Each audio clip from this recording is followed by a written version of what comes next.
Ever wondered what happens when a coffee order sparks a war?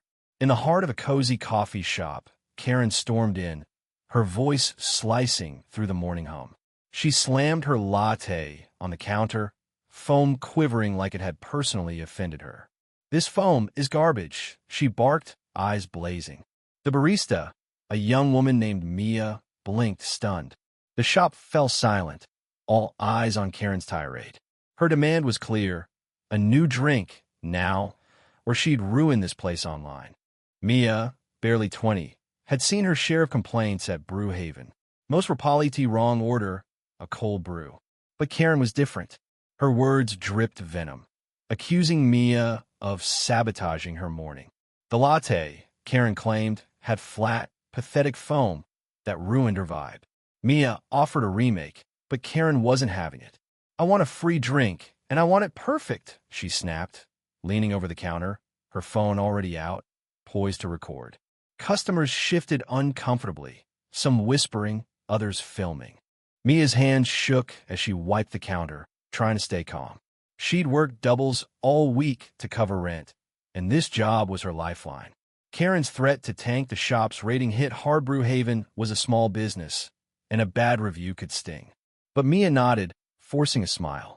"I'll make you a new one, ma'am," she said, turning to the espresso machine. Karen smirked, folding her arms, victorious. What Karen didn't know was that Mia wasn't alone. Behind the pastry case, Jamal, the shop's owner, watched. A former chef with a no-nonsense streak, Jamal had built Brewhaven from nothing. He'd dealt with Karens before, entitled types who thrived on chaos. He caught Mia's eye, giving her a subtle nod. Mia hesitated, then started pulling a shot of espresso. Not a latte, not a cappuccino, just pure, black espresso, strong enough to wake the dead. Karen's new drink hit the counter with a soft clink. "Here's your drink, ma'am," Mia said, voice steady now. Karen grabbed it, took a smug sip, and froze. Her face twisted as the bitter espresso hit her tongue. "What is this?" she sputtered, slamming the cup down. "I order a latte." Mia tilted her head, innocent. "You said you wanted a perfect drink. That's our strongest espresso, made fresh." The crowd murmured, some stifling laughs. Karen's rage boiled over. She shoved the cup, spilling espresso across the counter. "You're mocking me," she screamed, knocking over a display of mugs. Ceramic shards scattered, and a child at a nearby table gasped. Customers stood, phones out, capturing every second. Karen's tantrum was now a spectacle. She jabbed a finger at Mia. "You're fired. I'll sue this dump." That's when Jamal stepped in. His presence filled the room, tall, calm, but with an edge.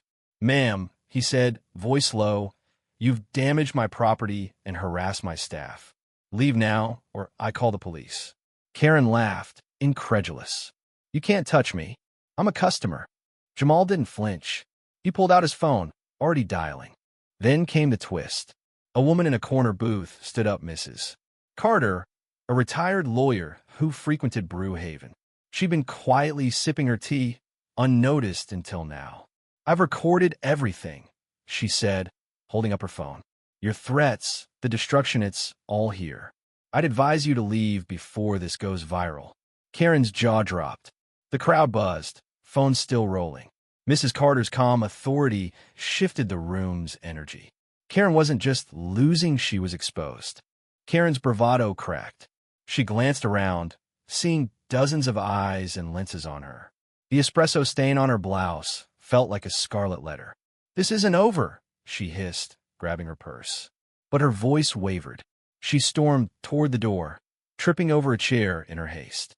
The crowd parted, some clapping, others shaking their heads. The door slammed behind her, leaving a heavy silence. Mia exhaled, her hand still trembling. Jamal put a hand on her shoulder. "You okay?" he asked. She nodded, tears welling but not falling. The customers erupted in applause, not just for Mia, but for the justice they'd witnessed. Mrs. Carter approached, handing Mia a business card. "If she tries anything, call me," she said with a wink. Mia smiled, overwhelmed. Outside, Karen fumbled with her phone, typing a scathing review. But her hands shook and the app crashed. She glanced back at the shop, seeing customers laughing inside.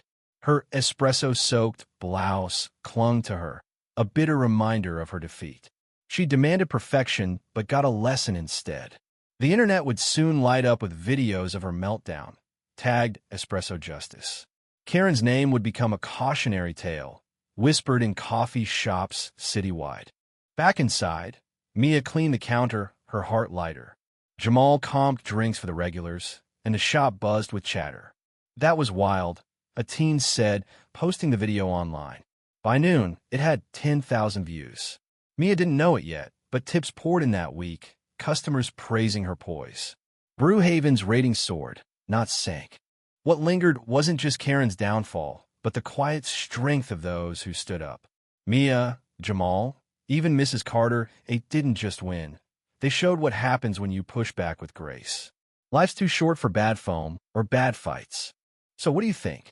Was Karen's meltdown her own doing, or did the shop go too far? Share your take. I am curious.